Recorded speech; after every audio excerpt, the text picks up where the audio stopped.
ডাৰ্মাট'গ্লিফিক্স multiple intelligent test যিটো project যিটো programme গোটেই BTRত আমি ঘূৰিলোঁ। প্ৰথম আমি কৰিলোঁ ওদালগুৰি ডিষ্ট্ৰিক্ট, তাৰপিছত তামোলপুৰ, তাৰপিছত বাক্সা ডিষ্ট্ৰিক্ট, তাৰপিছত চিৰাং, তাৰপিছত কোকৰাঝাৰত আজি শেষ কৰাৰ পিছত আমি ইনষ্টিটিউশ্যন ৱাইজ যিটো যাব লগা হয়, আমি যোৱা 2 দিন কোকৰাঝাৰ গাৰ্লছ কলেজ আমি গ'লোঁ, তাৰপিছত কোকৰাঝাৰ ছায়েন্স কলেজ, আজি আমি কোকৰাঝাৰ ইউনিভাৰ্চিটিত আমি উপস্থিত হৈছোঁ। আমাৰ DMIT টিম ইতিমধ্যে আৰম্ভ কৰিছে। এই ডাৰ্মাট'গ্লিফিক মাল্টিপল ইণ্টেলিজেণ্ট টেষ্ট এইটো আমাৰ BTC চৰকাৰে বিনামূলীয়া, আৰু ইয়াত কোনো পইচা দিব নালাগে। যিটো উদ্ভাৱন কৰিছে এইটোৰ দ্বাৰা কি হয়, ডাৰ্মাট'গ্লিফিক মাল্টিপল ইণ্টেলিজেণ্ট টেষ্টৰ দ্বাৰা ল'ৰা ছোৱালীৰ ফিংগাৰ প্ৰিণ্টছ কৰা হয়।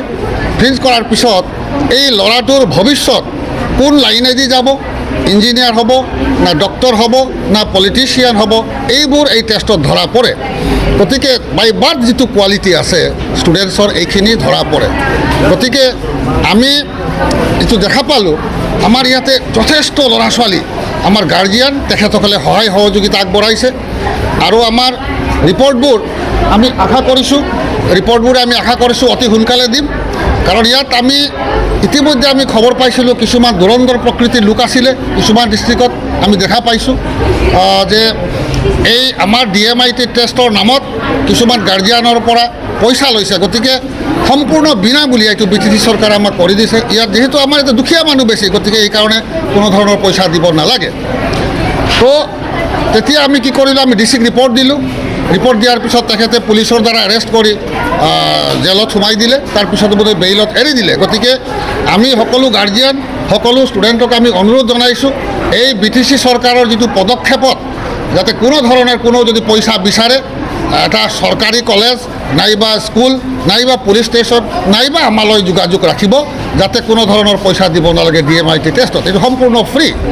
ইয়াৰ লগে লগে আমি দেখা পাইছোঁ যে আমি দাহাল যিটো আঁচনি আমাৰ BTC চৰকাৰে উদ্ভাৱন কৰিছিলে, আমাৰ ইলেকশ্যন কোড অফ কণ্ডাক্ট কৰাৰ কাৰণে যিটো 5 লাখ টকীয়া দাহাল আঁচনি, এইটো হ'ল ডিগ্ৰীৰ পৰা ইউনিভাৰ্চিটি লেভেললৈ আমাৰ প্ৰায় 54,339 ষ্টুডেণ্ট আছে।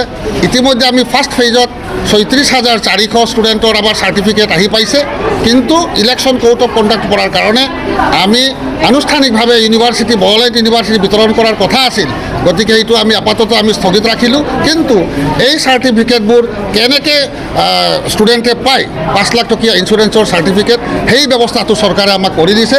গতিকে আমাৰ 5 তাৰিখৰ ভিতৰত আমাৰ BTCৰ যিমান এই 54,000 ষ্টুডেণ্ট চবে ডিগ্ৰী আৰু ইউনিভাৰ্চিটি প্লাছ মেডিকেল কলেজ ইঞ্জিনিয়াৰিঙৰ এইখিনি পাই যাব। গতিকে আমি আশা ৰাখিছোঁ ইয়াত যদি কোনোবা বাদ পৰে আমাক যোগাযোগ ৰাখিব, আমাৰ চৰকাৰৰ লগত যোগাযোগ ৰাখিব, ডাইৰেক্টৰৰ লগত যোগাযোগ ৰাখিব। গতিকে এইবোৰ পদক্ষেপ আমাৰ ভাৰতবৰ্ষত কোনেও চিন্তা কৰা নাছিলে, আমাৰ BTCত এইটো প্ৰথম হৈছে। কাৰণ DMIT টেষ্ট কৰোঁতে আমাৰ প্ৰায় 5-6 হাজাৰ টকা লাগে। গতিকে আমাৰ ইয়াতে 1 পইচাও দিব নালাগে। সেইটো হৈছে ডাঙৰ পদক্ষেপ আমাৰ BTC চৰকাৰৰ। তো মই বিশেষকৈ আজি এটা ক'ব বিচাৰিছোঁ, যোৱাকালি মই কিছুমান ইমেইল পাইছিলোঁ, যি ইমেইলৰ মাধ্যমে মই কোকৰাঝাৰ ছায়েন্স কলেজৰ অধ্যক্ষ হিচাপে মোৰ মেইল এটা কোনোবাই ধুৰন্ধৰ ব্যক্তিয়ে কৰি পেলাই বিভিন্ন ধৰণৰ মেইল প্ৰেৰণ কৰিছে। আমি যোৱাকালি পুলিচ FIR দিলোঁ।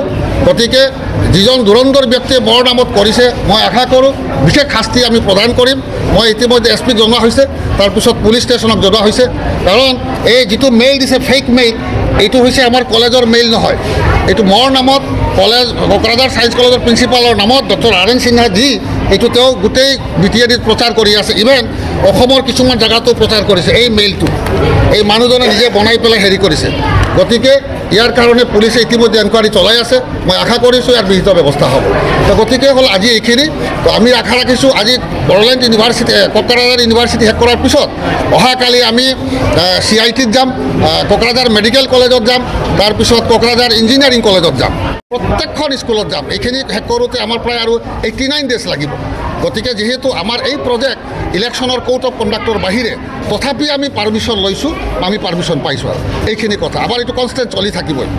এইখিনি আৰু